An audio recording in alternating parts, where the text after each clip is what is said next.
Good evening, everybody, and thank you for attending tonight.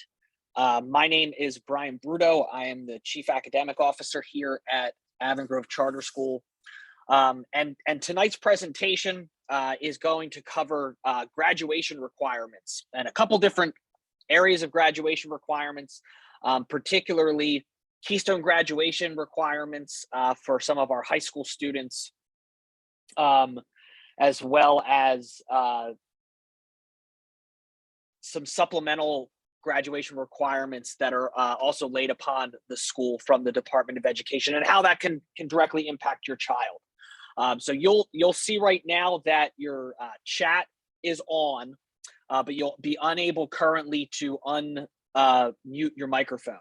So I'm going to be watching the chat box as I go through tonight's presentation and answering as many questions as I can. I will stick around here at the end if anybody has individual questions or something that pertains specifically to their child that they want to discuss. Your school counselors, children's school counselors, are always good outlets or resources to answer any questions related to graduation requirements as well. But also, I believe that arming all of you as parents with the information of some of these supplemental graduation requirements that are required through the Department of Education or the state of Pennsylvania are important to understand. So tonight, really looking at what are our graduation policies here at Avon Grove Charter School. So tonight I had invited parents of our current 9th through 11th graders. So that's the class of 2023, the class of 2024, and the class of 2025. So currently, in our current policy, and this was actually amended at last night's board meeting with a board resolution impacting this year's seniors and this year's 11th graders.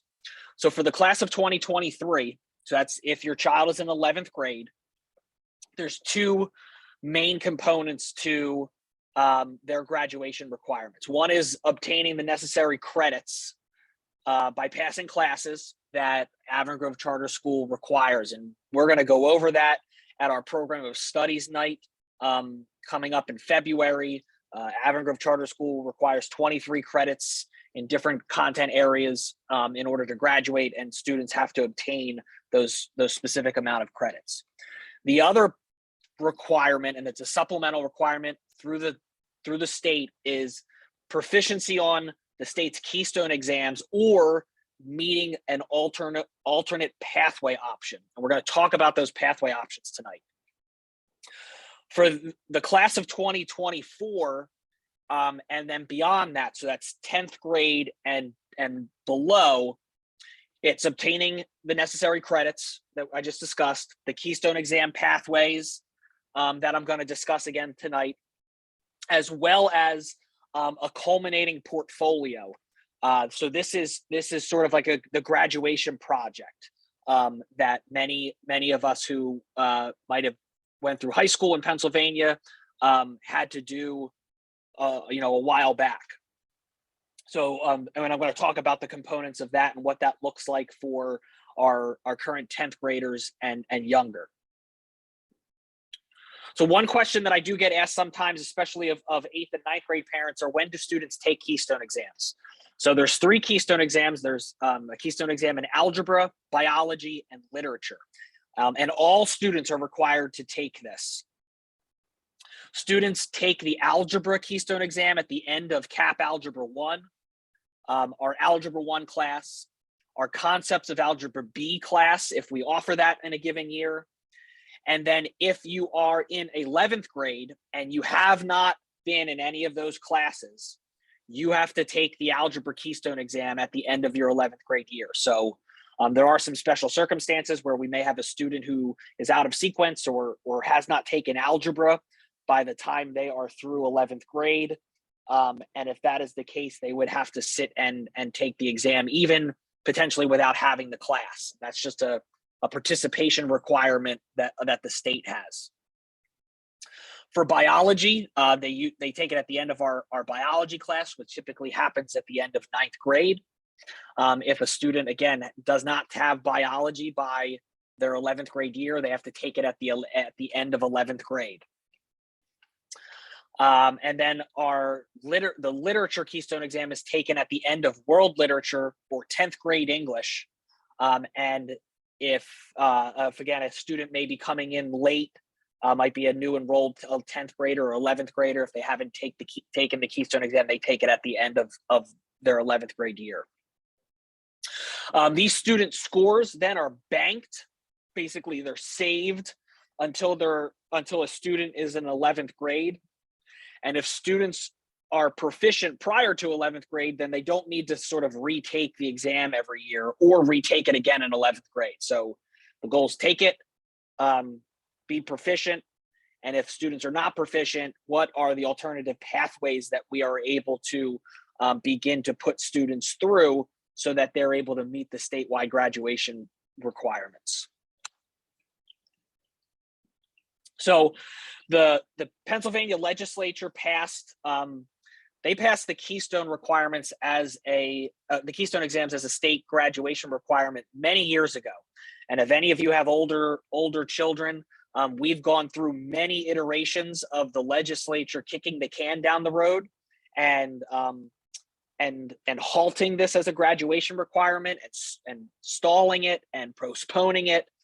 And then they passed Act 158, I believe it was in 2018, that created alternative pathways for students so it basically acknowledged that not every student is going to be proficient on all 3 Keystone exams, and that it's the school's responsibility to still demonstrate that they are college or career ready post graduation, and established different pathways that students could complete and then still meet that graduation requirement. That legislation begins with the class of 2023, which is our current 11th graders. So it's that starting with the class of 2023, all students must score proficient or advanced on all 3 Keystone exams or meet specific requirements via alternative pathway routes in order to graduate. Schools are able to give students multiple opportunities to demonstrate proficiency, though. So if you have a student who takes algebra in 9th grade, takes the Keystone exam at the end of 9th grade, does not pass it, they are able to retake the Keystone exam and retest. And we as a school have provided tutoring or asynchronous remedial support, or remediation embedded within some of our classes to be able to prepare students to be able to retest. Another sort of caveat that it's very important when we get to the pathways is during the pandemic. So our current 11th graders, maybe some of our current 10th graders, during the pandemic in the fall of in the spring of 2020, when we shut down school in March, we did not participate in state testing that spring. The Pennsylvania legislature passed Act 136 that addressed all of those students who were in Keystone exam trigger classes, that Algebra 1, World Literature, Biology, and when they weren't able to take those exams at the end of the year. Act 136 states, so again, this is for any of you who have children who were in one of those trigger classes during the 2019-2020 school year. Any student who completed a course in an academic content area associated with the Keystone exam, they were not required to take the exam related to that course because of the pandemic. And those students were deemed proficient, automatically deemed proficient, provided that they demonstrated successful completion of locally established grade-based requirements for that content area. So it basically means if a student passed the class in the 1920 school year, then they were automatically deemed proficient on that associated Keystone exam. However, no numerical scores were given to those students. So they were just given a proficient score or proficient sort of designation, but they were not given a numerical score. So keep that in mind. I'm going to come back to that because it's important. If students were enrolled in those classes and they didn't pass the class, maybe they failed biology, they were required to take the Keystone exam later on in a subsequent testing window. So again, what the legislature did back a couple years ago was instead of saying that every student in the state of Pennsylvania needed to be proficient on all 3 exams in order to be eligible to graduate, which is not possible, they passed Act 158, which created different pathways that students could utilize in order to meet this statewide graduation requirement. And it begins with our current 11th graders, the class of 2023. So the first way that students can meet this statewide graduation requirement is being proficient on all 3 exams. So if a student takes the algebra, the biology, and the literature Keystone exams and scores proficient or advanced on all 3, they are fine. They have met the statewide graduation requirement through proficiency. And that's really our goal as a school. We want to be able to prepare students to obtain both the skills and content knowledge to be able to pass those exams. However, we know that some students aren't good test takers. Sometimes students have an off day. There's a ton of different circumstances that might lead a student to not scoring proficient.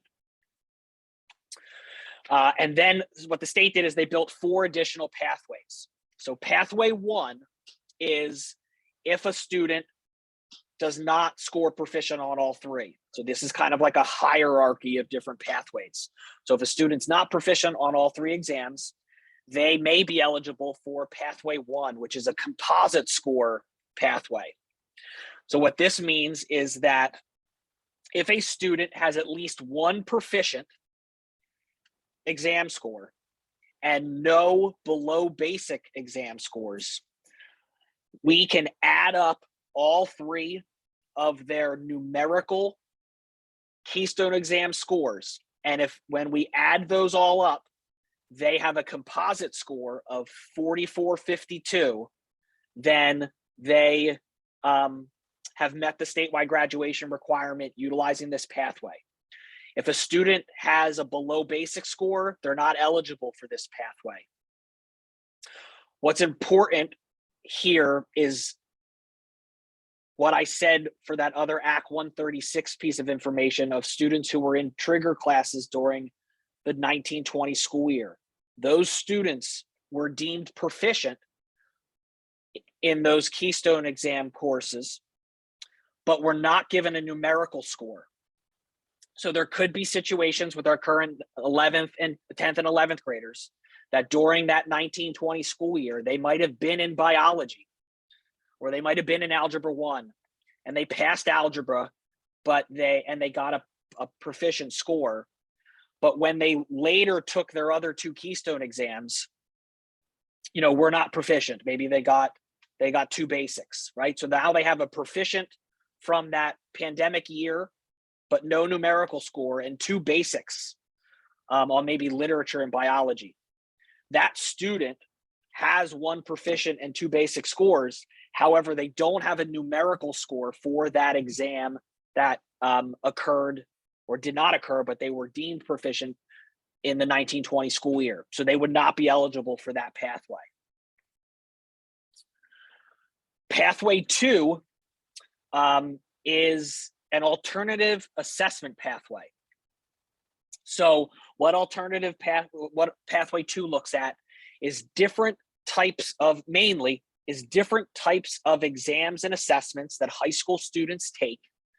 And if they score a particular way on those exams, it could then replace the non-proficient scores on their Keystone exams, and they would be eligible for the statewide graduation requirement.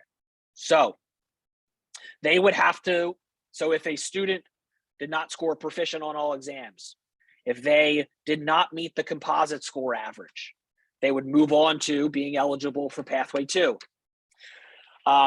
And these bullet points here on the slide are the provisions of Pathway 2. So the first one is potentially gaining a proficient score, which is a 3 or above, on an AP, so an advanced placement or IB exam, in the content area of the Keystone exam areas that they were not proficient.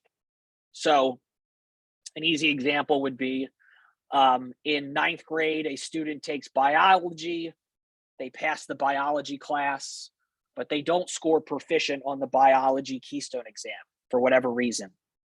Later on in 11th grade, they take AP biology, or even their senior year, they take AP biology, and they pass the AP biology exam with a 3. That would then deem them proficient and meet the statewide graduation requirement. There are also specific cut scores, and I was going to share a help guide with all of you at the end that gives these cut scores. So there are specific cut scores for the high school SAT, PSAT, and ACT scores, ACT exams. So if students obtain specific cut scores on these exams, then they would be eligible for graduation. Again, an important thing to note is that we as a school cover the costs for all of our 10th and 11th grade students to take the PSATs. So if you have 10th and 11th grade students, please have them take advantage of that. That is an opportunity for them to get an SAT or PSAT score there in case they need to default back to this pathway. There's a specific score on the ASFAB exam. That's not something that we administer at Avon Grove Charter School. A child could present to the school proof of admission to a 4-year institution of higher education. So maybe we have some seniors who were not proficient, didn't meet the composite average pathway, but during their senior year, they're able to provide us with confirmation of admission into college. That would then deem them proficient. And that's a 4-year college program. We have students who take the ACT Work Keys assessment. And if they score a gold level score or above, then they would be deemed proficient for the graduation requirement. Or a student enrolls in and successfully completes a college concurrent or dual enrollment course in the content area of the Keystone exam that they were not proficient. So they would, an easy one's math. They were passed Algebra 1, did not pass the Algebra 1 Keystone exam, maybe in 9th grade. As a senior, they take college algebra at Delaware County Community College, and they successfully complete that college algebra class. That would be a way of them being deemed proficient. Pathway 3 is specifically for students participating in CTE, TCH, NRT, and the TCHS program.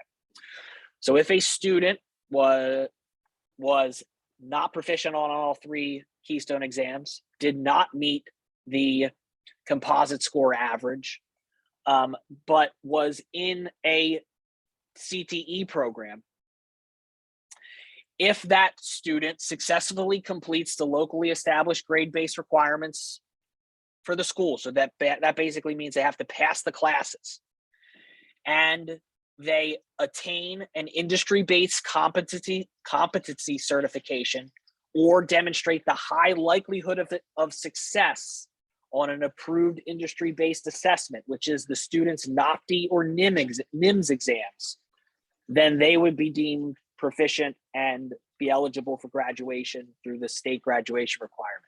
This only applies to children at in CTE programs and at TCHS.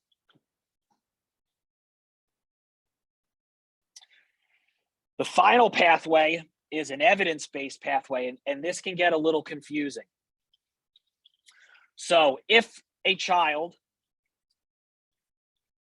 is not proficient on all 3 Keystone exams, does not meet the composite score average, does not meet the requirements under the alternative assessment pathway by meeting some of those alternative exam cut scores, is not a CTE student and is not eligible for the CTE pathway. This is their last pathway option. And it's an evidence-based pathway. So students would need to take and pass all 3 classes, and then they need to produce 3 pieces of evidence. 1 piece of evidence from tier 1, and then 2 pieces of evidence, 2 additional pieces of evidence from either tier 1 or tier 2. So some of these pieces of evidence, and again, this is all established by the Department of Education and the legislature, is a student could provide proof of admission to a non-4-year nonprofit institution of higher ed. So maybe they're accepted into community college. That's a piece of evidence. They could take the ACT Work Keys assessment and score a silver score level. Previously, for the assessment pathway, they needed a gold score. They could get a silver score.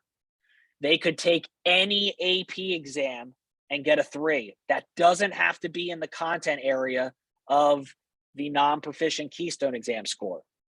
So maybe they take an AP exam and just get an AP history exam and they get a 3. The successful completion of any credit-bearing dual enrollment class. So previously, it had to be in the content area of the non-proficient Keystone exam score. This could be any dual enrollment class, or take an SAT subject-specific exam. An additional option is also getting an industry-recognized credential, and we're doing some work here at the school to try to provide some of our students through our art classes opportunities to obtain Adobe industry credentialing. So that might be a piece of evidence. That's all the tier 1 evidence. So you need 1 of those somehow. Then we move into tier 2. So we're looking for, does a student have any Keystone exam that score that's proficient or advanced? A verification letter of employment post-graduation. So they may be lined up for a job. And if an employer provides verification of that job, then that is a piece of evidence. If a student successfully completes an internship, which a number of our seniors do, or a service learning project while at school, or if a child meets NCAA's Division II academic requirements. And there's very specific academic requirements that student athletes need to meet for Division II NCAA eligibility. But if a non-student athlete or a non-student athlete meets those Division II requirements, then that can be a piece of evidence.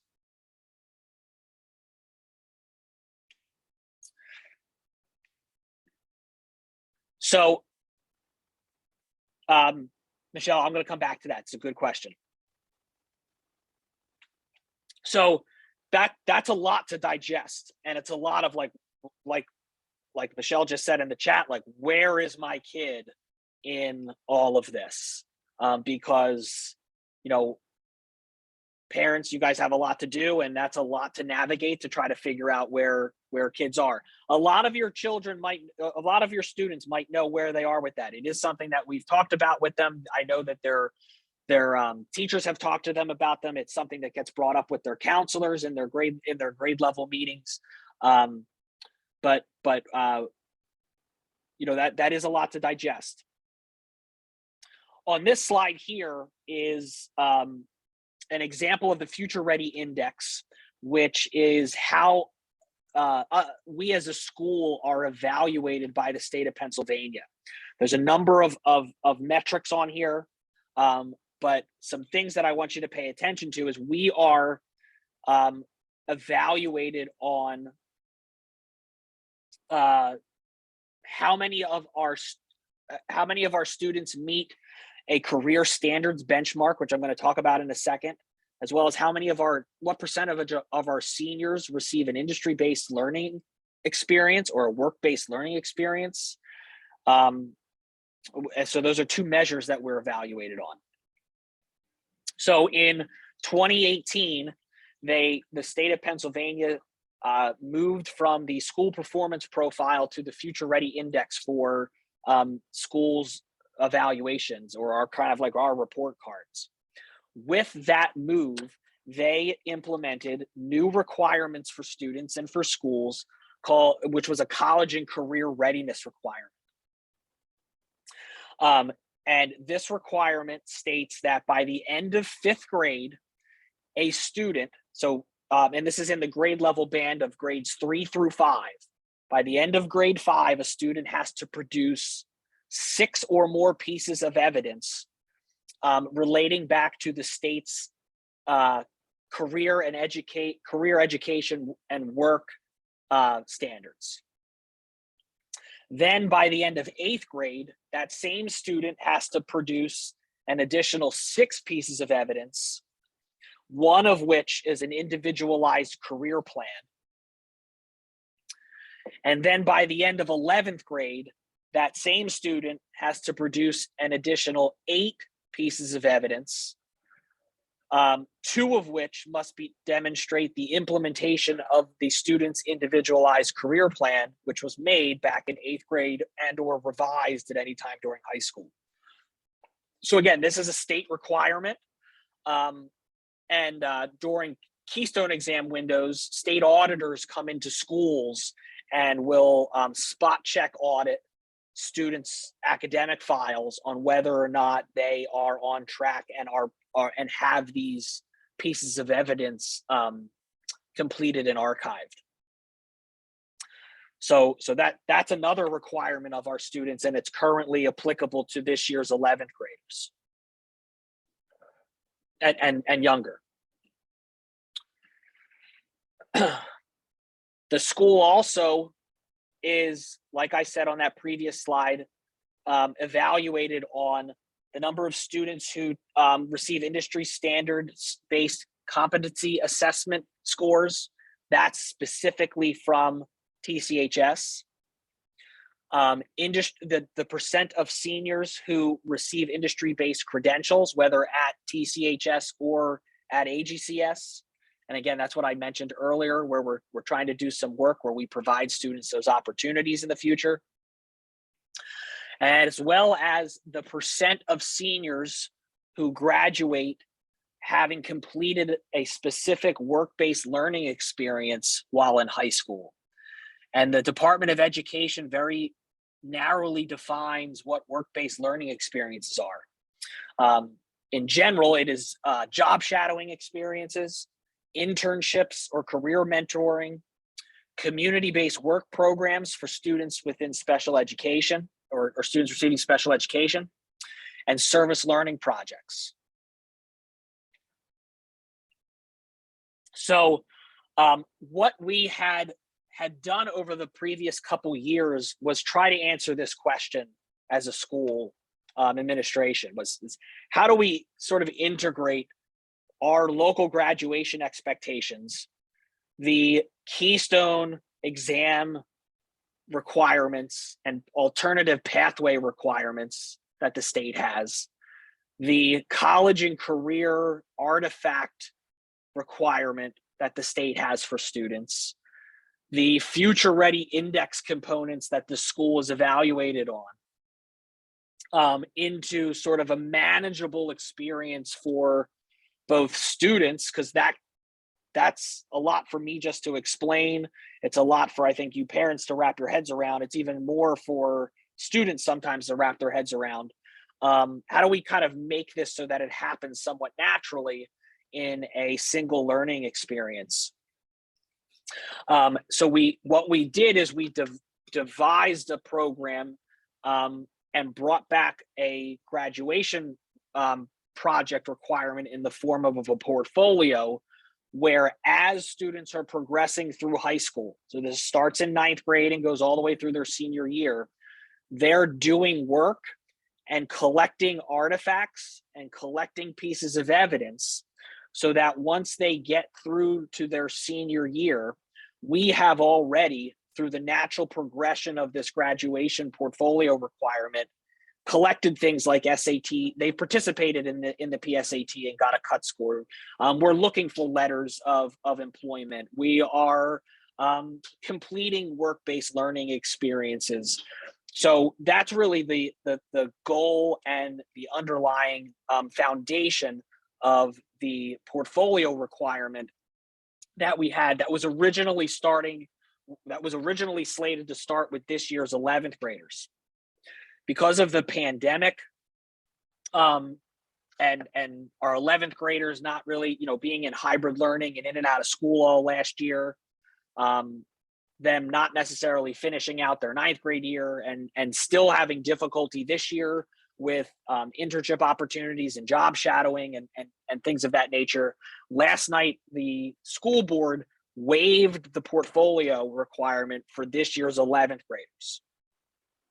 So now this graduation requirement, which is a local one for Avon Grove Charter School, it begins with the current 10th graders. Our 11th graders are still required to go through and meet the state requirement for the Keystone exam pathways, though. They just don't have to submit this portfolio as a local requirement for graduation for the school. So the mechanism in which we were working to try to collect these things for the students in somewhat of a natural way, as opposed to it looking like something they had to do ad hoc on top of everything else themselves, that's kind of been removed for the 11th graders because of the inability of them to be able to do the work-based learning experience portion of that portfolio requirement. And we're going to talk more about this at the Program of Studies night in February as well. But that portfolio is really focused on guiding students through college and career readiness activities with their staff advisors. They do a number of activities in which physical or digital artifacts are collected, some of which will be some of those pieces of evidence that were in that pathway 4 of the Keystone graduation alternative pathways. Included in that graduation requirement is a work-based learning experience. So students will need to choose whether or not they want to do some job shadowing, a service project, or an internship in order to be as a component of their portfolio. And again, this begins with the class of 2024, which is our current 10th graders.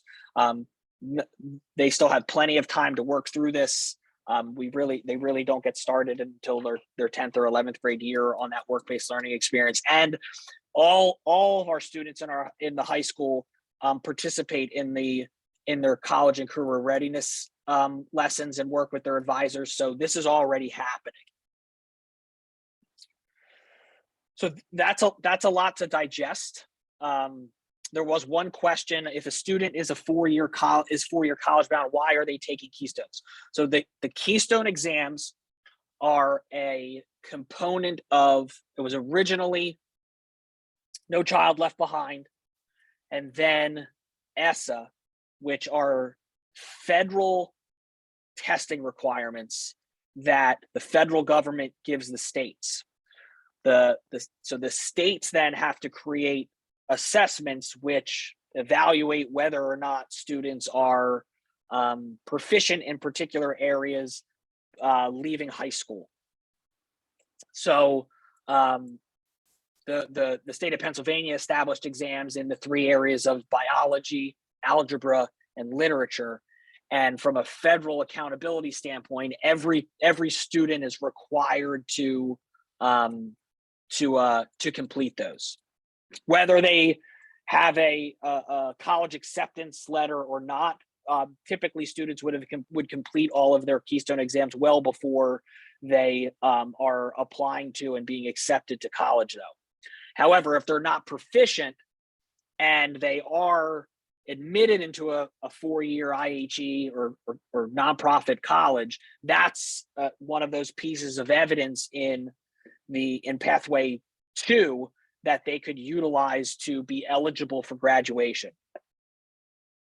So Michael asked, are community service hours required for any current high school student?